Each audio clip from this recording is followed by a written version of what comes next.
Bismillahirrahmanirrahim. Assalamualaikum warahmatullahi wabarakatuh. Oke, teman-teman semuanya, semoga kita selalu dalam lindungan Allah Subhanahu wa taala. Amin. Nah, di video kali ini saya mau mereaction dan mengambil ilmu dari Ustadz Abu Yahya Badrussalam LC. Beliau adalah pendakwah, penceramah yang aktif di Radio Roja. Dan di video kali ini ada satu pertanyaan oleh jamaahnya ataupun penuntut ilmu. Jadi bagaimana ada seorang yang mengaku bersanad kepada Nabi Shallallahu Alaihi Wasallam, tapi dia masih melakukan bid'ah. Nah, mari kita simak penjelasan oleh Ustadz Abu Yahya Badrussalam LC. Bagaimana dengan sebagian orang yang banyak melakukan perkara bid'ah padahal sanadnya sampai ke Rasulullah? Pak, tidak setiap orang yang punya sanad sampai Rasulullah bisa dijamin akidahnya dan cara ibadahnya. Banyak ulama-ulama hadis yang sanadnya jelas ke Rasulullah, tapi ternyata pemikirannya sesat. Imam Bukhari dalam sahihnya mengeluarkan perawi hadis yang bernama Imran bin Hattan. Ya. Dia punya sanad sampai Rasulullah sallallahu alaihi. Antum pahami, Pak, sanad itu bukan artinya kita punya keturunan ke Rasulullah, bukan.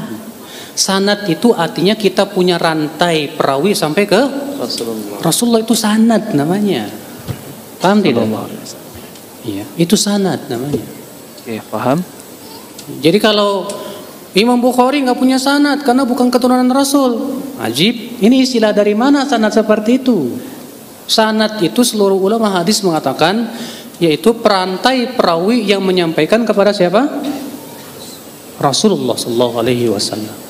Rasulullah Sallallahu Alaihi Wasallam. Nah, ya akal Islam, Imran bin Hattan banyak dia perawi hadis, punya sanad ke Rasulullah, tapi pemikirannya Khawarij. Bahkan dia pentolan Khawarij. Allah ya.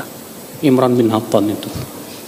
Dia tadinya Ahlussunnah, gara-gara nikah, gara-gara jatuh cinta sama wanita Khawarij itu antik banget. Akhirnya dia nikahi, tapi wanita itu memberikan syarat, kamu harus pindah ke Khawarij. Mau. Akhirnya dia jadi pentolan Khawarij gara-gara istrinya. Makanya antum kalau nikah jangan cuma sebatas lihat cantik, Mas. Itu ini aja lah, apa namanya. Lihat, Pak, Aban bin Taghlib, apa kata Imam Zahabi? Aban bin Taghlib Syi'iyun ghalin. Aban bin Taghlib ini seorang perawi hadis, Pak, tapi dia Syiah. Apa kata beliau? Tapi dia jujur, Syiah yang jujur nih. Falana riwayatu, buat kita riwayatnya, buat dia bid'ahnya. Tuh lihat. Berarti orang yang punya sanad dapat jaminan lurus nggak, Pak, pemahamannya? Enggak, Pak. Makanya sebagian orang yang meledek kita katanya kamu itu nuntut ilmu nggak punya sanad. Ya. Ilmu itu harus mangkul, kalau nggak mangkul ya, kepacul. Ya. Maksudnya mangkul apa? Kata mereka harus ada sanadnya ke Rasulullah SAW. Ya, akhi, di zaman sekarang sanad itu tidak penting. Kenapa? Karena di zaman sekarang sanad itu bukan untuk diperiksa, tapi sebatas melestarikan saja. Pemeriksaan sanad hadis itu berhenti di abad ke-5 Hijriah. Karena para ulama sudah mencatat hadis dalam kitab-kitab mereka. Jadi kita memeriksa sanad hanya dari kitab ulama itu saja. Misalnya hadisnya diriwayatkan siapa? Al-Hakim. Baik, kita periksa dari Al-Hakim ke Rasulullah. Hadisnya diriwayatkan Tirmidzi. Baik, dalam di mana? Di sunannya. Kita periksa dari Imam Tirmidzi ke. Adapun sanad kita ke Imam Tirmidzi nggak perlu diperiksa, Pak. Nggak perlu diperiksa. Kedersan. Kalau di zaman sekarang harus diperiksa juga, panjang banget ini sanad. Yang kedua, siapa yang sikonya kayak para ulama dulu? Soalnya, ya. Maka dari itulah ya akal Islam di zaman sekarang sanad itu hanya untuk apa? Melestarikan saja. Dan alhamdulillah saya juga punya sanad. Kalau dikatakan kata siapa Ustaz Salaf nggak punya sanad, saya punya sanad. Saya punya sanad sampai Imam Bukhari. Saya dikasih ijazah oleh guru saya Syekh Muhammad, ya, Al-A'dhami, beliau yang ngasih ijazah Sahih Bukhari. Alhamdulillah. Ya, tapi sampai Imam Bukhari. Tetap yang diperiksa bukan dari saya ke Imam Bukhari, dari Imam Bukhari ke Rasulullah Sallallahu Alaihi Wasallam. Iya. Sallallahu Alaihi Wasallam. Nah, oke, teman-teman semuanya ya. Jadi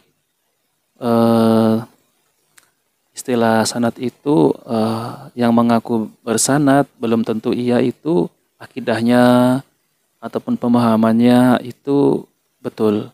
Ya seperti yang Ustadz Abu Yahya Batul Salam LC tadi jelaskan.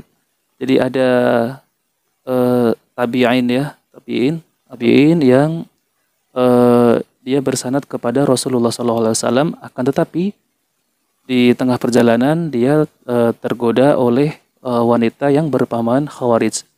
Nah, dari situlah jadi dia mengikuti pemahaman istrinya. Nah, karena dahulunya dia adalah seorang Ahlussunnah wal Jamaah, kan tetapi dia keluar dari Ahlussunnah wal Jamaah dan menjadi pentolan Khawarij. Nah, seperti itu ya teman-teman. Jadi istilah orang mengaku bersanad belum tentu akidahnya betul dan sesuai dengan pemahaman para sahabat.